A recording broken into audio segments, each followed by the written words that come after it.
wọ́n fẹ́ yọwọ́ Kàdíríyà tàfà ń dákú lẹ̀ Yorùbá ọgbọ́ bí baba Alágége tòní bá wọn wí pé ẹ lè yọwọ́ Sheikh Adamu kúrò níbi ìmọ̀ ọ̀làjú tó dé òní òun là kọ́kọ́ ẹ̀ ẹnìkan ò sì lè yọwọ́ ẹ̀ bẹ́ẹ̀ Nàkíbù náà mọ̀ wípé bẹ́ẹ̀ lẹ́ lè yọwọ́ àfà ń dáná kúrò níbi Kàdíríyà lẹ̀ Yorùbá lónìí tí Nàkíbù kú ọmọ ọkọ bẹ́ẹ̀ni bàbá ó kú báwọn bàbá tó bí ti ṣe ó kú àyè Somali ó kú ìjọ bàbá tó bí wọn tọ́ba wá rí bẹ́ẹ̀ tọ́ba wá já sí wípé irú nǹkan yìí ó ti wá di wípé àwọn èèyàn ti wá lọ́ látara àwọn èèyàn ó fi wá di nǹkan tí inú ilé ó fi tún wá kọjú síra wọn ọmọ àlè lọmọ tí àwọn bàbá rẹ̀ gbéṣẹ́ kalẹ̀ tí wọ́n á fẹ́ bíṣẹ́ àwọn bàbá rẹ̀ wò tọ́wọ́ á dákẹ́ tọ́wọ́ ní ẹ̀fún wọn lẹ́yìn fẹ́ràn wàhálà eléyìí ibú ọmọ nù. àbí ẹ̀fẹ́ wọn pa fẹ́ràn wàhálà kọ́ ọ̀dàlẹ̀ àwọn tó bí ọ ní Nàkíbù ọ̀dàlẹ̀ àwọn tó bí Nàkíbù Lasharafi tàná àṣírí wọn òun náà ni Maulana Nàkíbù Lasharafi tòní ìlú ayé tí Nàkíbù ń lo ayé ni láti 20 ọdún ó di méjì 20 ọdún di méjì báyìí àbí sì ń lọ kẹta ó ti yé báwọn àtàmọ̀ 20 ọdún àti méjì ti kọjá 20 ọdún àti méjì ọ̀hún gbogbo tí ń jẹ́ khalifa tó bá lo ọdún mẹ́wàá tọ́rọ́jú lo ọdún mẹ́wàá lórí àléfà bàbá rẹ̀ lẹ́yìn ọdún mẹ́wàá ohun tí nǹkan yẹn ọba ti yin gẹ tí ó dàrú after ọdún mẹ́wàá tá a bẹ̀rẹ̀ sí ka 11 tí kìíní yẹn wá ń ga sí bàbá tó kú ń bẹ̀ lánàá lò ó dání. Allahu akbaru bàbá tàná ló dáa. òun ló dáa. Akramakumullah. ọgbọ́ àgbọ̀yé bàbá. lẹ́yìn bàbá tàná dáa ni. Akramakumullah. ọ wá rí ọmọ tó dáa fi kalẹ̀. Masha Allah. ẹlòmíín lè dáa níwọ̀nba àmọ́ kò ní rọ́mọ tó dáa fi ilẹ̀ ọlọ́run a máa fi sàdánwò fẹ́ lòmíín. Subhanallah. ọ̀tọ̀ ní ká ṣiṣẹ́ rí ọ̀tọ̀ ní ká lọ àníyàn rí iṣẹ́ rí àtàníyàn rí wọn jọra wọn o àmọ́ àníyàn rí ju iṣẹ́ rí lọ. Masha Allah. Habibakumullah. kí mọ̀ pé. àníyàn rí ju iṣẹ́ rí lọ. bàbá Nàkíbù Lasharafi tàná wọ́n ṣiṣẹ́ rí kalẹ̀ fún àwọn ọmọ tí wọ́n jogún bá ó ti yé báwọn àmọ́ wọ́n á fi àníyàn rí wọ́n yẹ bíúdi iṣẹ́ ọ̀hún òun ni wọ́n yẹ rú ó jẹ́ kí ìjogún ìjẹ́ khalifa lẹ́yìn wọn wọ́n wá já sí wípé inú ìkúnwọ́ Ọlọ́run ní wà. Masha Allah. kí làníyàn náà tí wọ́n lò Maulana Nàkíbù Lasharafi tàná wọ́n fi àníyàn dáadáa àti ìdúró lẹ́yìn àfẹ́ ni wọ́n fi bá bàbá Mùdírù lò láti gbà Sheikh Adamu ti kú inú ẹni tí ṣáájú lánàá fún bàbá tàná ni wọ́n ṣáájú ogun fún bàbá Sheikh Adamu ní bàbá Nàkíbù Lasharafi wà wájú ni wọ́n máa ń wà àwọn ìwà láàrin nínú àwọn tí kọ́ dúró wípé ọ̀fà tí wọ́n bá ta àfà wà ní kọ́ bá. bàbá tàná tó wá kú tán Sheikh Adamu kú tán bàbá Nàkíbù Lasharafi ò tó wá wípé tọ́ nígbà àfà mi ti kú tán jẹ́mi náà lè dá dúró dáwùlà tèmi tí bàbá Nàkíbù Lasharafi fi lo ayé tán wọn ò dá dáwùlà lò wọ́n lo dáwùlà àwọn lẹ́yìn bàbá Alágége náà ni. Allahu Akbar. tó lẹ́yìn àfà. Nàkíbù bàbá tàná ọ̀dádú títí tí wọ́n fi lò ó tán wọ́n sì lò ó lẹ́yìn àfà àwọn náà ni wọ́n kú lérí ẹ̀mí bọ́lọ́run wọn lérí wípé wọ́n dúró ti sí àfà wọn ojú ogun bàbá Nàkíbù Lasharafi tàná wà ojú ogun wọn wà pé nǹkan kan ò ní sọmọ àfà mi ojú ogun ọ̀hún náà ni wọ́n ti jù àṣeyálẹ̀. Allahu Akbar. Rahimahullah. Rahimahullah. Rahmatan wasi'a wọ́n wá jùúlẹ̀ tán ọmọ wa gbé ọmọ tó yẹ kí bàbá tó bí orí pé ń jagun àfà rẹ̀ lọ́wọ́ ń fọ́lọ́ àfà rẹ̀ pé nǹkan kan ò ní sàfà mi lójúlẹ̀ báwo ni pé ń tó kù náà ẹ̀kọ́ ọmọ ọ̀sá ni pé ń tó ṣe bàbá wọn tó gbọ́dọ̀ ṣe ọmọ náà wá dúró wípé ọba yẹ pé ń tó ṣe bàbá mi nu ebi ó gbé dẹ́ni tó jùúlẹ̀ àṣíá tí bàbá mi jùúlẹ̀ ni èmi ọmọ rẹ̀ má àkìlì láti sìn ní ọgbọ́ má àkìlì láti sìn ní. bí mo ti wà lásìkò tí bàbá mi lọ yìí. bí mo ti wà yìí mo náwó gbé àṣíá tí bàbá mi gbé lọ́wọ́ tó jùúlẹ̀. èmi náà wá fi ẹ̀mí mi lẹ̀ fún Sheikh Adamu mo sì filẹ̀ fún bàbá Mudirul Markaz. lónìí wájú ni Maulana Nàkíbù Lasharafi wà ní gbogbo tí ń jẹ́ lè sàláàtì látòkè àtẹ̀bú àti gbogbo ẹ̀ nípa kí a fi ẹ̀mí ẹni kalẹ̀ fún Sheikh Adamu. Masha Allah.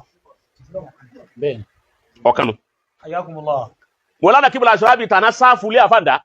wọ́n sáfù sẹ́ bàbá tó bí wọn lérí iṣẹ́ ọ̀hún náà ní títà tó dé nǹkan méjì tí wọ́n ń sáfù gbà náà nù Nàkíbù Lasharafi tún dìde wípé pé n ti ń sáfù ti Sheikh Adamu tí bàbá mi sáfù èyí tó máa sáfù ti lé àfàǹdà náà tó jẹ́ ti àwọn àjìdádù mi èyí tí bàbá mi náà sáfù ti lọ ó wá gbé méjèèjì lọ́wọ́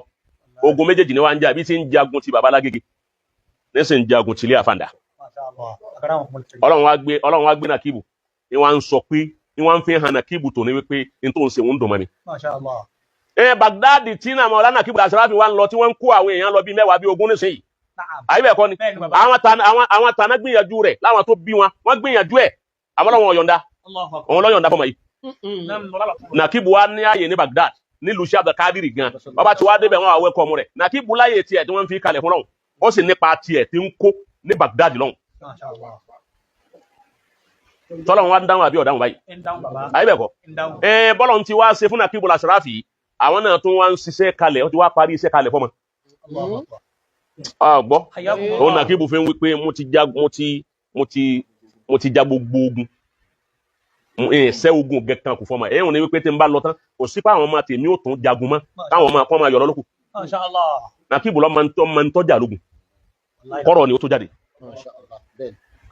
àmọ́ bí nàkíbù bá ń já sí wípé àwọn àkọ́ bá wípé àṣejù nàkíbù pọ̀ àwọn tí ọba alápèjù nàkíbù pọ̀ nínú kọjá sí wípé torí wípé nǹkan kan fẹ́ ta lé lè Sheikh Adamu tí nàkíbù dìfẹ́ǹdì ẹ̀ àbí nǹkan kan fẹ́ ta lé ilé àfàǹdá àbí ìjọba àfàǹdá tán gbé kalẹ̀ ṣe Kàdìríyà yìí nǹkan kan fẹ́ ta lé tí nàkíbù wá ní nǹkan kan ò ní ta lé tí wọ́n ń dìfẹ́ǹdì ẹ̀ òun la yóò fi wípé wàhálà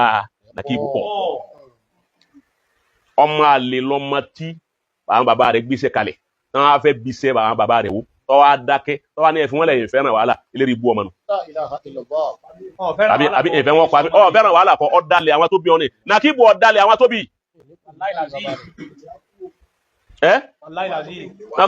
ìfẹ́ wàhálà bò àwọn tó gbéṣẹ́ kalẹ̀ wàhálà wọn gbéṣẹ́ kalẹ̀ wàhálà ni wọ́n ló fi hóde ẹ̀ kí mùdírù gàbá mùdírù wàhálà wọn ọ̀fẹ́ wàhálà tí márùkà sóde bí ó dé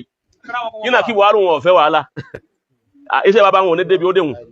mélòó èèyàn lọ fẹ́ kí mọ̀ lánàá kíbùlà Àṣàráfì orí bẹ̀ wọn ṣe mọ́ tí ń ṣe yìí èèyàn wọn ò tó nǹkan àfojúfẹ́ni lọ́pọ̀ má fi ọkàn fẹ́ni. ẹ̀ńgbọ́n Ọlọ́run wá ṣe bẹ́ẹ̀ tó ìjà sí wípé bó ti rí nù ni àwa ń fọ́lọ́ nàkíbùlà Àṣàráfì bá a ti fọ́lọ́ àwọn tó bí wa lánàá à ń tẹ̀lé lé àfàǹdá bá a ti tẹ̀lé wọn lánàá a ti ń tẹ̀lé bàbá nàkíbùlà Àṣàráfì tàná a tún tẹ̀lé tòní bá a ti ń tẹ̀lé wọn à ń sọ ọ́ bẹ́ẹ̀ pẹ̀lú gbogbo ẹnu àti gbogbo ara wa táwọn náà sì mọ̀ bẹ́ẹ̀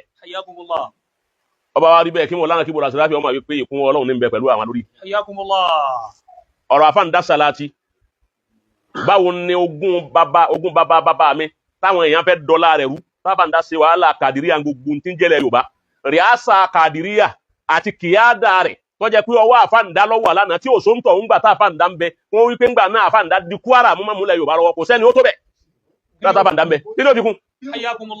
àfáǹdá ló gbé Kàdìríyà lọ́nà ajáde síta fún gbogbo ayé táyé fi rí ìtàn ìtẹ́wọ́gbà òun lè dọ̀bẹ̀ fún wa lónìí so kìyàdà yẹn méjì ni wọ́n fẹ́ gbá wọlé nílọrin wọ́n fẹ́ gbá kìyàdà Kàdìríyà wọlé wọ́n sì fẹ́ gbá kìyàdà mímọ́ ti Sheikh Adamu náà wọlé wọ́n fẹ́ yọwọ́ Sheikh Adamu kún lẹ̀ Yorùbá wọ́n fẹ́ yọwọ́ Kàdìríyà tàfàǹdá kún lẹ̀ Yorùbá ọgbọ́ bí baba Lágége tòní bá wọn wí pé ẹ lè yọwọ́ Sheikh Adamu kúrò níbi ìmọ̀ ọ̀làjú tó dé òní òun là kọ́kọ́ ẹ̀ ẹnìkan ò sì lè yọwọ́ ẹ̀ bẹ́ẹ̀ náà kíbu náà mọ̀ wípé bẹ́ẹ̀ lẹ́ lè yọwọ́ àfàǹdá náà kúrò níbi Kàdìríyà lẹ̀ Yorùbá lónìí òun náà máa dìfẹ́ǹdì ilé àfàǹdá yóò sì máa dìfẹ́ǹdì ilé Sheikh Adamu kọ bí kinní òun tí bó ti lọ́nu ni ok bí àwọn nǹkan báyìí bá wá tó wá dàbí iṣẹ́ máa kí páàpù tí náà tí mo fi ọ̀nà ọkọ̀ ó kú báwọn bàbá tó bí ti ṣe ó kú àyè Somali ó kú ìjọ bàbá tó bí wọn tó bá wá rí bẹ́ẹ̀ tó bá wá já sí wípé irú nǹkan yìí ó ti wá di wípé àwọn èèyàn ti wá lọ́ látara àwọn èèyàn ó fi wá di nǹkan tí inú ilé ó fi tún wá